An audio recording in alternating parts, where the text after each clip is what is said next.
بسم اللہ الرحمن الرحیم۔ السلام علیکم۔ آج گھر میں ڈھاکو گھس آئے تھے۔ ساس اور میں دوسرے کمرے میں بیٹھے کسی بات پر تبصرہ کر رہے تھے کہ مجھے شبہ ہوا کہ باہر کوئی ہے۔ میں نے اپنی ساس کو بتایا تو وہ کہنے لگی کہ فوراً اٹھ کر کمرے کو کنڈی لگاؤ۔ ڈر کے مارے مجھے تو ٹھنڈے پسینے آنے لگے کہ اچانک زور زور سے میرے کمرے کا دروازہ بجنے لگا۔ میرا سانس خشک ہو گیا کہ اب کیا بنے گا ہمارا۔ عین اسی وقت میری ساس نے ہاتھوں میں ایک چادر پکڑی ہوئی تھی، وہ انہوں نے میرے اوپر ڈال دی اور کہنے لگیں کہ تم بھاگ جاؤ یہاں سے۔ میں نے انہیں منع کیا کہ نہیں، میں آپ کو اکیلا چھوڑ کر نہیں جاؤں گی، لیکن پھر بھی انہوں نے مجھے نہ جانے کون کون سی قسمیں دے کر بھگا دیا۔ یہ تقریباً رات کے 1 بجے کا ٹائم تھا، اور جس سوسائٹی میں ہم رہا کرتے تھے وہ تو 10 بجے ہی سنسان ہو جایا کرتی تھی۔ اب میں گھر سے بھاگتے ہوئے سوچ رہی تھی کہ میں کہاں جاؤں گی۔ میرے والدین اس شہر میں نہیں رہا کرتے تھے، اور ابھی یہاں کسی سے پناہ مانگنا بھی بہت مشکل امر تھا۔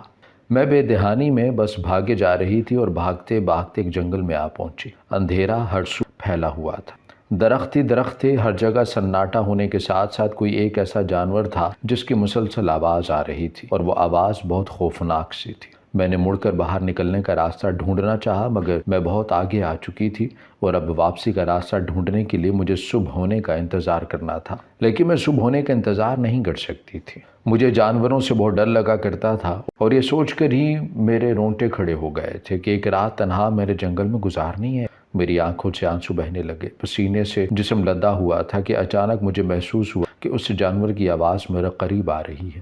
میرے تو اوسان ہی خطا ہو گئے تھے، اور پھر میں دکھتی ٹانگوں کے ساتھ بے دریغ بھاگنے لگی۔ بھاگتے وقت نہ جانے کتنے پتھر میرے پاؤں کو لگے تھے۔ میری جوتی بہت پہلے ہی ٹوٹ کر پیچھے رہ گئی تھی، اسی لیے میرے پاؤں سے ٹیسے اٹھنے لگی، اور میں نے دیکھا کہ سامنے ایک چھوٹا سا گھر بنا ہوا تھا۔ ایک دم میرا دل خوش ہو گیا کہ شکر ہے، رہنے کے لیے جگہ مل گئی۔ میں اس گھر کے دروازے کے پاس پہنچ کر دروازہ کھٹکھٹانا شروع کیا، آخر کوئی تو نکلے گا۔ اتنے میں ہی ایک بوڑھی عورت نے گھر کا دروازہ کھولا، اور میں فوراً اس سے التجا کرنے لگی کہ میں راستہ بھٹک گئی ہوں، کہ رات کی پناہ دے دیں، بس ایک ہی رات کی پناہ چاہیے، اور صبح ہوتے ہی میں یہاں سے چلی جاؤں گی۔ پسینے کی بوندیں اب بھی میرے چہرے سے گر رہی تھیں، ہاں البتہ اب آنسو نکلنا بند ہو گئے تھے۔ تو وہ عورت مجھے کہنے لگیں کہ آ جاؤ بیٹا، اندر آ جاؤ، اور پھر میں فوراً اندر آ گئی، کجا کے پیچھے سے وہ جانور ہی نہ آ جاتا۔